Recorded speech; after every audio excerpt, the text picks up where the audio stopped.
आप सभी को मेरा नमस्कार। आज के इस वीडियो में मैं आप सभी का स्वागत करती हूँ। आज हम पढ़ने वाले हैं प्रतिरोधकता। तो बच्चों, प्रतिरोधकता को पढ़ने से पहले थोड़ा सा हम पिछले वीडियो की तरफ बढ़ते हैं। पिछले वीडियो में हमने पढ़ा था ओम का नियम, और ओम के नियम से हमने एक सूत्र निकाला था, ओम का नियम। इससे एक फॉर्मूला निकला था, वो था V बराबर I R, और यदि हम R को बाहर निकालें तो क्या हो जाएगा, V बटा I। और ये R जो है, इसी R को हमने बोला था कि ये प्रतिरोध है और ये एक कांस्टेंट यानी कि एक स्थिरांक है। ठीक है। प्रतिरोध होता क्या है, प्रतिरोध होता क्या है, इसको देखने के लिए चलिए हम लोग इसको फिर से एक बार रिवाइज करते हैं। जो हमने पिछले वीडियो में देखा था कि इस सूत्र से हमको ये पता चलता है कि यदि हम वोल्टेज यानी कि परिपथ का विभवांतर जो है उसको निश्चित कर दें या इसका वहां 1 वोल्ट कर दें, ठीक है, तो ये तो हमारा फिक्स हो गया वैल्यू। तो R जो है इस सूत्र में यदि हम क्या करें, V का मान 1 रख दें, ठीक है। V क्या है, परिपथ का विभवांतर, विद्युत विभवांतर। तो क्या होगा, तो R जो है वो किसके व्युत्क्रमानुपाती होगा, I के व्युत्क्रमानुपाती होगा। R क्या है, आपका प्रतिरोध है, और I क्या है, परिपथ में प्रवाहित होने वाली विद्युत धारा है।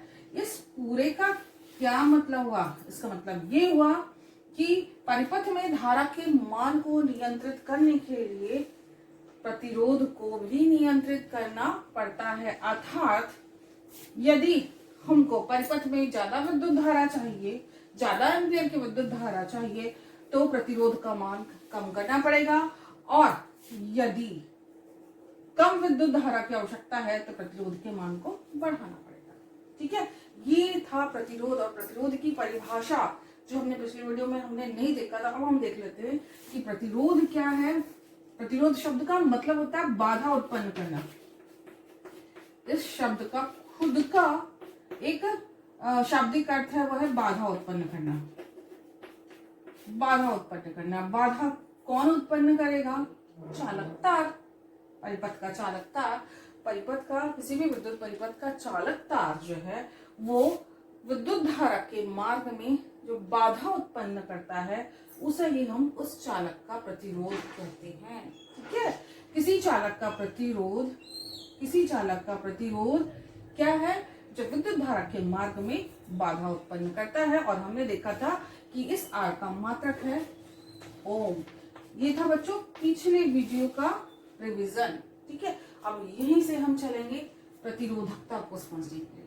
ठीक है, तो प्रतिरोधकता को हम कैसे समझेंगे, या हम ये देखेंगे कि प्रतिरोध जो है वो बहुत सारे कारकों से प्रभावित होता है। प्रतिरोध को प्रभावित करने वाले काफी सारे फैक्टर्स होते हैं, उनमें से कुछ फैक्टर्स के संबंध में हम यहाँ पे चर्चा करेंगे। तो इसको समझाने से पहले मैं एक व्यवहारिक जीवन की एक कहना चाहिए दैनिक जीवन में यूज होने वाले जो एग्जाम्पल्स हैं उनको लेके चलते हैं। बच्चों, आप लोगों ने देखा होगा कि परिपथ में कहीं कहीं पर मोटे तार की जरूरत पड़ती है, कहीं पर पतले तार की जरूरत पड़ती है। जैसे अगर आयरन लगाया है या हीटर लगाया है तो वहां का तार मोटा होगा, यदि एसी लगाया तो वहां का तार मोटा होगा। लेकिन नॉर्मल हर जगह पर हम देखते हैं कि पतला तार लगा होता है। कोई तो वजह होगी, ऐसा कुछ तो कारण होगा जिसकी वजह से इस तरह के तारों का यूज किया जा रहा है। ठीक है, तो चलिए उसी चीज को हम यहाँ पर उसके कारण को जानने का प्रयास करते हैं या समझने का प्रयास करते हैं कि ऐसा क्यों होता है। वो इसलिए होता है कि प्रतिरोध जो है वो बहुत सारे घटकों या कारकों से प्रभावित होता है। तो चलिए हम उन घटकों के संदर्भ में चर्चा करते हैं। तो हम सबसे पहले बात करते हैं किसकी, धारा। चालक तार किसका बना होता है, धातु का। ठीक है, अब धातु जो होती हैं वो विद्युत की चालक होती हैं। ठीक है, शुद्ध धातु जो होगी वो पूर्ण रूप से विद्युत का पूर्ण चालक होगी। वहां पर वो क्या करेगी, विद्युत विद्युत धारा के मार्ग में कोई भी बाधा उत्पन्न नहीं करेगी। लेकिन जितनी भी धातुएं हैं, चलिए हम तांबे की ही बात कर लेते हैं, ठीक है।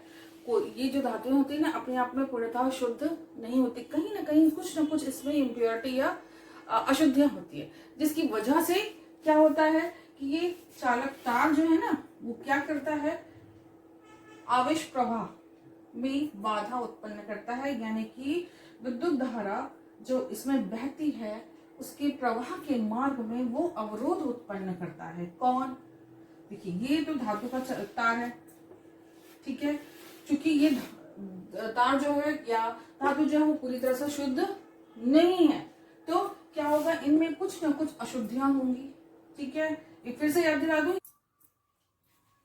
उन घटकों पर चर्चा करने से पहले कुछ चीजों को फिर से हम याद करते हैं। चलिए, पुरानी चीजों को फिर से रिकॉल करने की कोशिश करते हैं। विद्युत धारा प्रवाहित होती है किसमें? धातुओं में। चालक तार जो है वो धातुओं का बना होता है, ठीक है। अब धातुओं से ही क्यों प्रवाहित होती है? क्योंकि धातु से बने तार में या चालक तार में स्वतंत्र इलेक्ट्रॉन की संख्या ज्यादा होती है। स्वतंत्र इलेक्ट्रॉन जो है वो ज्यादा होते हैं, इसलिए धातुओं में से होकर के धारा प्रवाहित होती है, ठीक है। लेकिन अगर हम अधातु की बात करें तो ये धारा का चालक नहीं होते, ये धारा का विद्युत धारा का कुचालक होते हैं। वो क्यों होते हैं? क्योंकि उनमें स्वतंत्र इलेक्ट्रॉनों की संख्या या तो नहीं होती है या कम होती है, ठीक है। अब ये जो चालक तार है, मान लीजिए ये तांबे का तार है, ये पूरी तरह से शुद्ध नहीं है, इसमें किसी ना किसी तरह की कोई ना कोई अशुद्धियां हैं। मान लीजिए वो अशुद्धि जो है वो अधातु की हो, तब जब वो अधातु की अशुद्धि होगी तो धातु की अशुद्धि होगी तो क्या होगा, ये इसमें से प्रवाहित होने वाले विद्युत धारा के मार्ग में बाधा उत्पन्न करेंगे, ठीक है। विद्युत प्रवाह के मार्ग में विद्युत धारा या आवेश प्रवाह के मार्ग में ये बाधा उत्पन्न करेंगे। कौन उत्पन्न करेंगे? इसमें जो थोड़ी बहुत अशुद्धियां मिली, ठीक है। हो सकता है अशुद्धियां जो है वो अधातु है ना, और इसलिए जितने भी चालक तार होते हैं ना, सबका अपना कुछ ना कुछ प्रतिरोध रहता है, ठीक है। अगर हम अपने सिंपल से नॉर्मल प्रतिरोध विद्युत परिपथ की बात करें तो वो जो परिपथ का जो चालक तार है उसका अपना एक प्रतिरोध होता है, और वो प्रतिरोध जो है वो निर्धारित होता है, ठीक है। तो अब चलिए हम आते हैं किस पर? ये देखिए, ये तो हमने समझ लिया कि सभी चालक तार का अपना प्रतिरोध होता है। बच्चों, अगर हम अर्थ की बात करें तो देखिए, अर्थ में जितनी भी वस्तु है सबका अपना कुछ ना कुछ प्रतिरोध होता है, ठीक है। चाहे वो इस चॉक की बात करें या बोर्ड की बात करें या डस्टर की बात करें, ठीक है। कोई भी वस्तु सबका अपना प्रतिरोध होता है, ठीक है। तो यहाँ पे जो चालक तार है इसका खुद का प्रतिरोध होता है। इसकी वजह ये कि इसमें जो अशुद्धियां मिली होती हैं, उन अशुद्धियों के कारण स्वतंत्र इलेक्ट्रॉन वहां पर होते नहीं है और वो विद्युत धारा के मार्ग में बाधा उत्पन्न करते हैं। तो चलिए अब हम समझते हैं क्या चीज, इस प्रतिरोध को प्रभावित करने वाले कारक।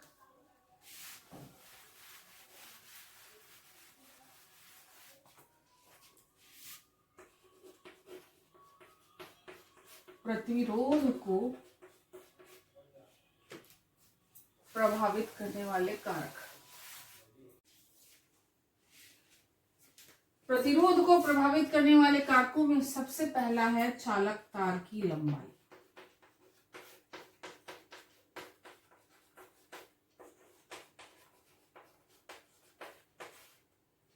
मान लीजिए किसी चालक तार की लंबाई है L। मान लीजिए मैंने कहा किसी चालक तार की लंबाई है L। अच्छा, ये चालक तार की लंबाई जो है ना वो प्रतिरोध को प्रभावित करती है। कैसे प्रभावित करती है, चलिए देखते हैं। मान लीजिए चालक तार, इसकी लंबाई है L। ये एक और चालक तार जिसकी लंबाई है इसकी जस्ट डबल 2l। ठीक है, अब चालक तार की लंबाई जो है वो प्रतिरोध के समानुपाती होती है। ठीक है, ये मेरे पास पहला समीकरण आ रहा है कि चालक तार की लंबाई प्रतिरोध के समानुपाती होती है। कैसे समानुपाती होती है, देखिए समानुपात का मतलब क्या हुआ, मतलब ये हुआ कि चालक तार की लंबाई यदि कम होगी तो प्रतिरोध कम होगा, चालक तार की लंबाई ज्यादा होगी तो प्रतिरोध ज्यादा होगा। तो यहाँ पे R जो है वो कम है और यहाँ पे R जो है वो ज्यादा है। अब ये क्यों ज्यादा है, अब देखिए ये तार छोटा है, इसकी लंबाई कम है, इसमें मिली हुई अशुद्धियां जो है वो भी काफी कम मात्रा में। ठीक है, इसके कारण क्या हो रहा है कि चालक तार का प्रतिरोध जो है वो कम हो जा रहा है। अब देखिए यहाँ पर ये चालक तार जो है ये जस्ट दुगनी लंबाई का है, तो आप देखिए इसमें इम्प्योरिटी या अशुद्धि जो है वो ज्यादा है। ठीक है, अशुद्धि ज्यादा होने के कारण क्या हो रहा है कि वो पदार्थ जो है वो धारा के मार्ग में अवरोध उत्पन्न कर रहे हैं, यानी कि प्रतिरोध जो है वो ज्यादा हो जा रहा है। ठीक है, तो ये हुआ आपका पहला समीकरण कि R समानुपाती L होता है। दूसरा, चालक तार के अनुप्रस्थ काट का क्षेत्रफल, जिसे हम A से प्रदर्शित करते हैं। बच्चों मैंने शुरू में बोला था कि व्यवहारिक रूप से यदि हम देखें तो हम कहीं कहीं पर मोटे तार का इस्तेमाल करते हैं, कहीं पर पतले तार का इस्तेमाल करते हैं। ठीक है, मोटा तार का मतलब क्या हुआ, जिसके अनुप्रस्थ काट का क्षेत्रफल ज्यादा हो। मान लीजिए ये तार है, ठीक है, तो इसके अनुप्रस्थ काट का क्षेत्रफल यानी कि इसकी मोटाई ज्यादा है,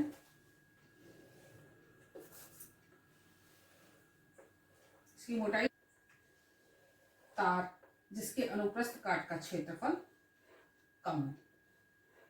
ठीक है, ये जो है प्रतिरोध की व्युत्क्रमानुपाती होता है। ठीक है, क्या कहा मैंने कि चालक तार के अनुप्रस्थ काट का क्षेत्रफल जो है या प्रतिरोध जो है वो अनुप्रस्थ काट के क्षेत्रफल के व्युत्क्रमानुपाती होता है। इसका क्या मतलब होगा, यदि तार मोटा है तो प्रतिरोध कम होगा और यदि तार पतला है तो प्रतिरोध ज्यादा होगा। क्यों होगा, एक बहुत अच्छा सा एग्जांपल लेते हैं बच्चों। देखिए हमको ये मालूम है कि आवेश प्रवाह को ही हम विद्युत धारा बोलते हैं। ठीक है, अब जब ये अनुप्रस्थ काट का क्षेत्रफल यानी कि ये जो एरिया है ये बहुत ज्यादा है, ये ज्यादा है, तो यहाँ से प्रवाहित होने वाले आवेशों की संख्या ज्यादा होगी। ठीक है, तो विद्युत धारा का मान ज्यादा होगा और R का मान कम होगा। अब यहाँ पे अनुप्रस्थ काट का क्षेत्रफल कम है तो प्रभावित होने वाली आवेशों की संख्या जो होगी वो कम होगी, तो विद्युत धारा का मान कम होगा, R का मान ज्यादा होगा। अतः R जो है वो अनुप्रस्थ काट के क्षेत्रफल के व्युत्क्रमानुपाती होता है। ये दो समीकरण हमारे सामने आए, समीकरण 1 व 2 से। चलिए मैं इसे मिटा देती हूँ।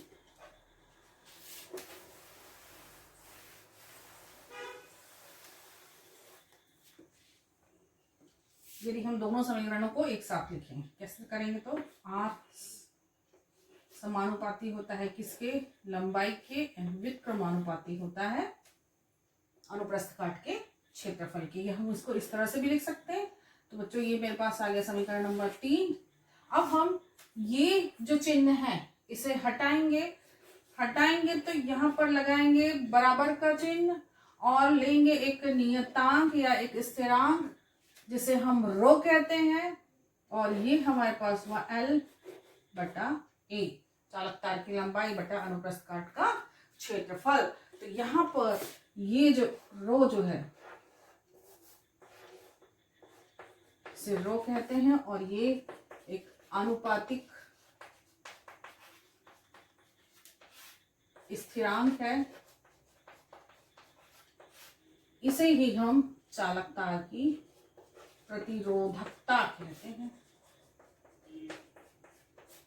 इसी का नाम ये जो है आपका रो जो है वो ही क्या है, प्रतिरोधकता है। यदि मैं यहां से आर को रो को बाहर निकालूं,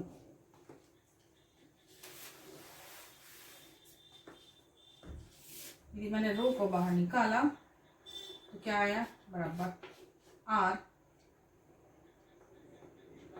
ये हो जाएगा ऊपर 1/L। ठीक है।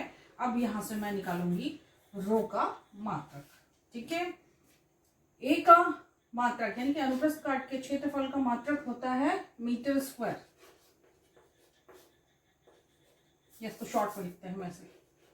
ठीक है, बटा इसका मीटर। ठीक है, एक और ये कट गया तो अपने पास क्या बचा, ये तो आर है, मैंने तो आर का लिखा ही नहीं, चलिए यहाँ पे लिख लेते हैं ओम।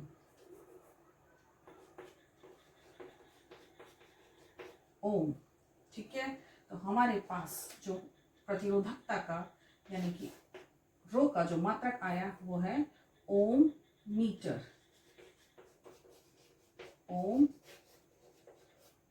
मीटर, या इसको शॉर्ट में हम कैसे लिखेंगे, ओम मीटर। तो प्रतिरोधकता जो है वो क्या है, उसका मात्रक ओम मीटर। अब देखो यहाँ पे बच्चों, इस सूत्र पे हम वापस आते हैं बच्चों, हम देखते हैं कि प्रतिरोध जो है वो प्रतिरोधकता के बराबर है। कब कब जब हम इस सूत्र में L का मान ले 1 मीटर और ए भी ले हम 1। ठीक है, ए का मान भी हम 1 ले लें और ये भी L का मान भी 1 ले, अर्थात एकांक लंबाई और एकांक अनुप्रस्थ काट के क्षेत्रफल वाले चालक तार की प्रतिरोधकता कैसे निर्धारित होगी। ठीक है, तो हम परिभाषा पे जाते हैं। इसे मैं बता देती हूँ।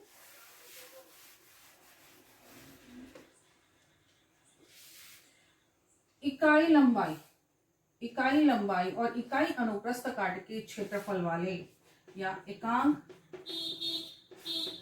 लंबाई और एकांक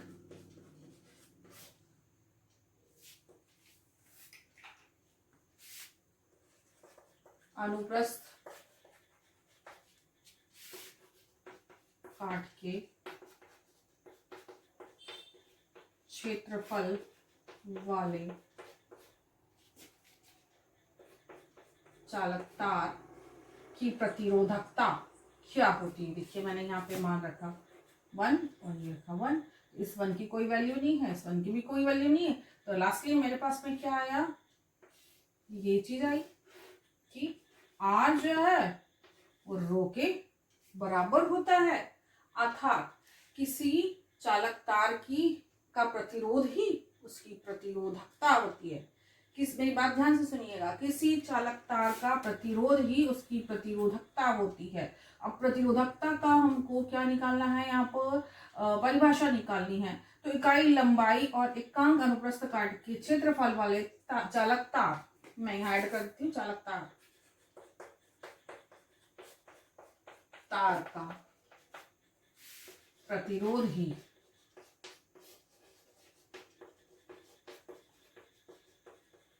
उसकी प्रतिरोधकता कहलाता है।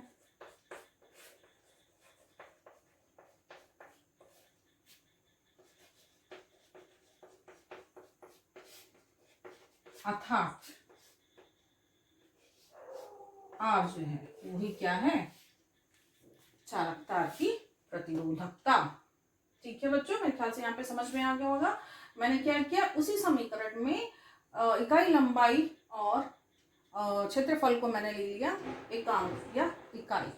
ठीक है, तो R जो है वो रो के बराबर हो गया, अर्थात किसी भी ऐसे चालक तार जिसकी लंबाई जो हो एकांक हो और उसके अनुप्रस्थ काट का क्षेत्रफल भी एकांक हो, तो उस चालक तार की का प्रतिरोध ही उसकी प्रतिरोधकता कहलाती है। ठीक है, तो ये निकला हमारा क्या बोलना चाहिए, प्रतिरोधकता।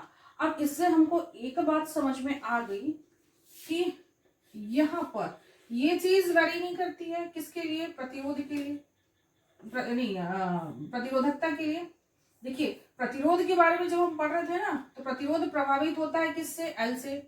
प्रतिरोध प्रभावित होता है किससे, इससे। लेकिन प्रतिरोधकता जो है वो ना तो एल से प्रभावित होती है और ना ही अनुप्रस्थ काट के क्षेत्रफल से प्रभावित होती है। तो किससे प्रभावित होती है, ये पदार्थ की प्रकृति से प्रभावित होती है, पदार्थ की प्रकृति। अर्थात प्रतिरोधकता को प्रभावित कौन करता है, चालक तार के। अब हम शुद्ध धातु की बात करते हैं। शुद्ध धातु जो है वो ताप से प्रभावित होती है। जितना ताप बढ़ेगा प्रतिरोधकता भी उसी कहना चाहिए अमाउंट में बढ़ेगी। ठीक है, शुद्ध धातु का ताप जितना बढ़ेगा उसकी प्रतिरोधकता भी उतनी ही ज्यादा बढ़ेगी। जितना ताप कम होगा प्रतिरोधकता भी उतनी ही कम होगी। अब हम बात करते हैं कुछ मिश्र धातुओं के बारे में। आपको पता है ये बहुत अच्छे चालक होते हैं, किसके, विद्युत के। ये जो मिश्र धातु है, जैसे है आपका नाइक्रोम, जैसे है आपका मैग्नीन, ये सब मिश्र धातुएं है ना, जो इनका ताप बढ़ने पर प्रतिरोधकता कम हो जाती है और ताप घटने पर प्रतिरोधकता ज्यादा होती है। इसलिए इन सब मिश्र धातुओं का उपयोग विद्युत तापन की युक्तियां, जैसे टोस्टर, जैसे इस्त्री, जैसे हीटर आदि में किया जाता है। ठीक है, और उसी तरह से देखिए विद्युत जो बल्ब होता है, विद्युत बल्ब, उसका जो फिलामेंट हो गया, तंतु होता है, उसमें टंगस्टन मिश्र धातु का इस्तेमाल किया जाता है। क्यों? क्योंकि इसका प्रतिरोध भी ज्यादा होता है और गलनांक वो भी उच्च होता है। गलनांक भी उच्च होता है। ठीक है, तो ये था बच्चों प्रतिरोधकता, वो प्रतिरोधकता से संबंधित कुछ एग्जाम्पल्स। इसके अलावा कॉपर और एल्युमिनियम जो है बच्चों, कॉपर और एल्युमिनियम के तारों का उपयोग, कॉपर और एल्युमिनियम इनका उपयोग विद्युत संचरण के लिए किया जाता है। आज के लिए बस इतना ही बच्चों। यदि आपको मेरा वीडियो पसंद आता है तो आप इसे लाइक और सब्सक्राइब जरूर, मेरे चैनल को सब्सक्राइब जरूर कीजिएगा, साथ में शेयर भी कीजिएगा। अगर किसी तरह का कोई डाउट हो तो मुझे कमेंट बॉक्स में लिखकर पूछ सकते हैं बच्चों। तो तब तक के लिए, जब तक हमारा नेक्स्ट वीडियो बनता है, नेक्स्ट वीडियो में हम मिलेंगे प्रतिरोधों के संयोजन के साथ। तो तब तक के लिए मेरा नमस्कार।